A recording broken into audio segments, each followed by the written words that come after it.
Alright, this is a bit of a DIY instruction, home repair, through hiking, gear restoration video.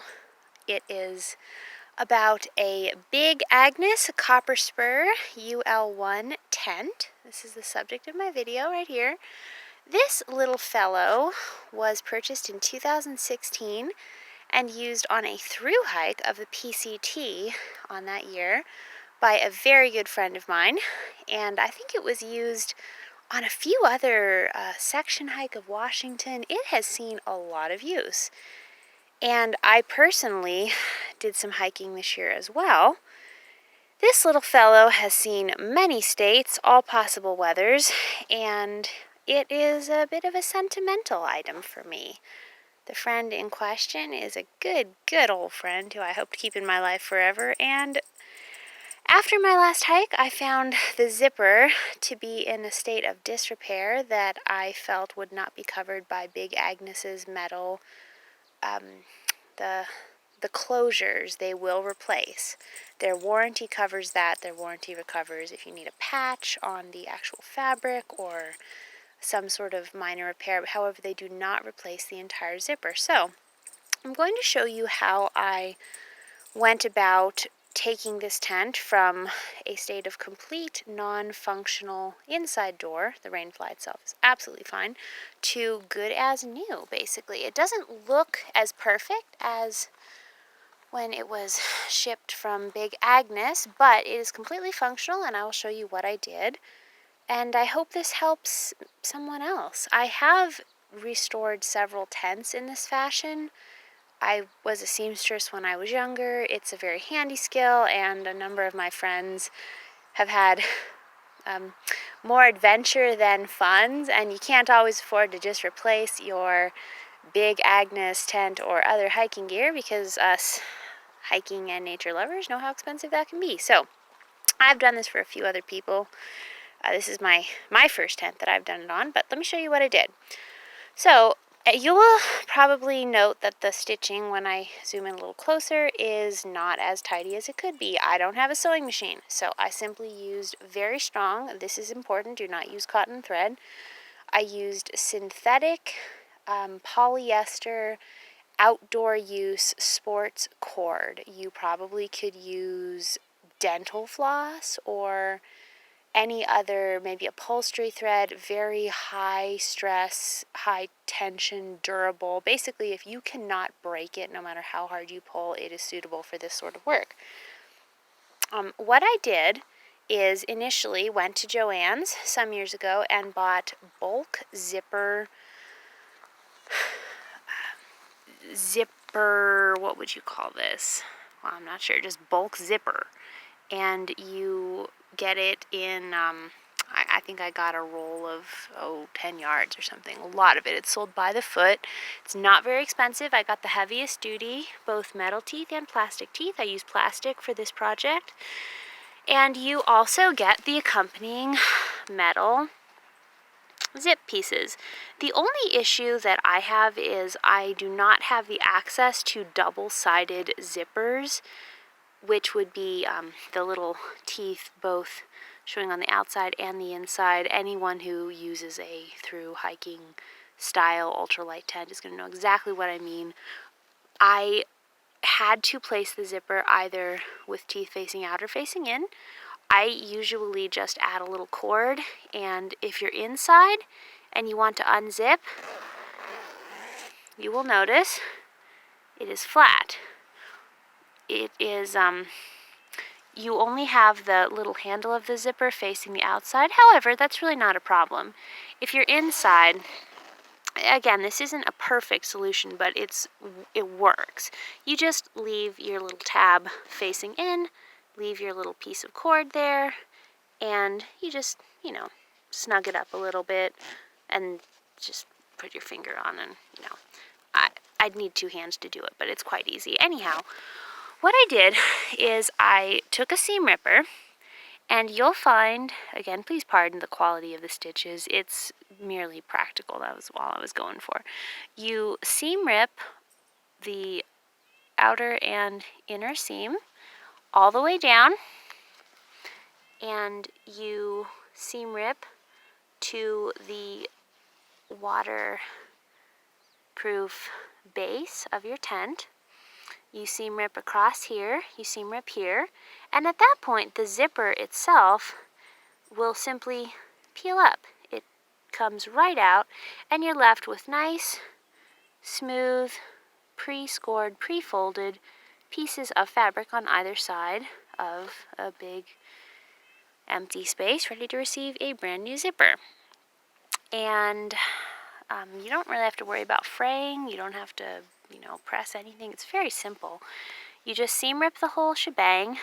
The reason I had to replace the zipper is these guys covered under Big Agnes warranty, but after 5 years of pretty hard use on the original Big Agnes zipper, it wasn't an issue with the teeth, but the fabric and the tooth juncture was beginning to separate in several places. The fabric was very thin. I had, in fact, reinforced it once with thread, but the fabric was just too thin. It was wearing out, so it kept on separating, and, you can't expect something to last forever. So it was a otherwise entirely sound tent. No reason not to fix it. So you seam rip here, here, here, all the way around. Your zipper is gone. You take that zipper, you hold it up to your spool of by the yard zipper tooth. You cut it to, I ended up giving myself about maybe 2 inches extra just to work with, and that was good,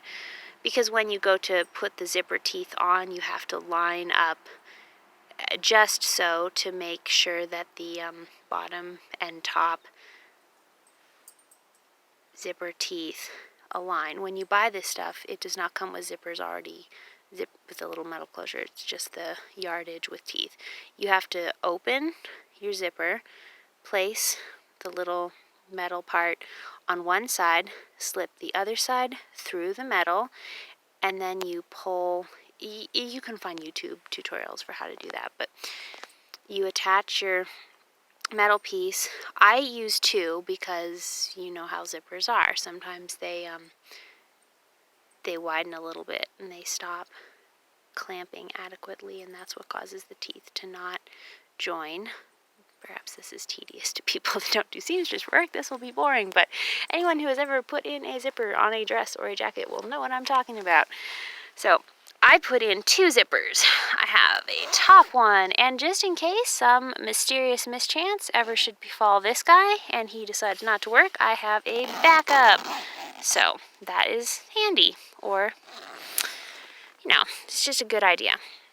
So once you take your zipper that is the same length as the original Big Agnes, you open it, you put zipper number 1 in place, you adjust, fiddle, because you're going to find that initially when you have to put these together, it's rather hard to have them be exactly the same size on either side. Once you get all that right, then you just put your zippers wherever you want. Start at one end, take some pins, and just put the zipper exactly where Big Agnes put theirs. In my case, it's a little wider, so their fabric was pretty much snugging right up to about there. I used a wider zipper because it's all I had, so mine fell out a little farther, but no big deal. You just pin, go all the way around.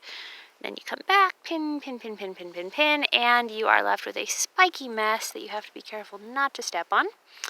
And at that point, you take your thread, and for me, it was easier to just hand sew 1, 2, 3, 4, 5, 6, 7, 8, 9, 10, 11, 12, and a few reinforcements. But as long as you have both sides securely tacked down, again, please forgive the appearance of the stitching. This is strictly for practical use. Once you have both sides tacked down, as long as everything is sitting flat, you go around. When you get to the bottom on either side, you're going to want to very, very securely stitch both the fabric paralleling the teeth and this part, as well as this part and this part. I need to cut some of the old threads and clean this up a little bit, but you want to make sure that the juncture of fabric and zipper is very securely, secured. And the zipper, we'll just show you. You want to make sure that at the bottom it's going to sit up flush and not be able to slip back behind the fabric. You want to put a decent bit of reinforcement stitching in the fabric of the zipper right on either side of the teeth. So that little sucker is sturdy. He is there. And then once you're finished stitching it in place, you want to set your little tent up just like you were getting ready to camp for the night. Stake it down and make sure the zipper is not mistensioned anywhere. You might find when you go to replace that you'll have a little too much fabric on the top, so you might have to, let's focus in there. You might have to gather a little bit extra here or there. It might not just sit absolutely perfectly. Let's see, like right here. I had a little extra fabric, so I kind of bunched it up a little bit. That's why these don't perfectly line up, but I'd say it is like 95%. It's 100% function and like 90% appearance. But anyway, here's another section where it just doesn't look perfect, but it is completely functional. And we will see how it holds up to the next maybe month-long hike that I do. I'll let you guys know, but I hope this might help someone. It's actually a really easy procedure. You don't need any fancy tools. You need a seam ripper, a scissors, some very high quality, sturdy, synthetic outdoor use upholstery or sport thread, and one sturdy needle and a whole bunch of pins and some zipper and zipper teeth. It's also quite possible to do repairs on sleeping bags, both adding down, replacing zippers. I've done all these things. You'd be surprised how much restoration and extended use you can get out of your expensive outdoor gear if you're just wanting to put a little bit of work into it. So the next thing I'm going to do is put the rain flat on and re-waterproof that. I'm not going to do that today, as it's definitely looking like rain, so we're not going to do that. But may this help someone. If you have any questions, let me know. I will answer if I can. And happy hiking, happy adventuring. And to the dear friend who gave this little gem to me, thank you. I'm still loving it. It is a good tent and has served me well and kept me dry.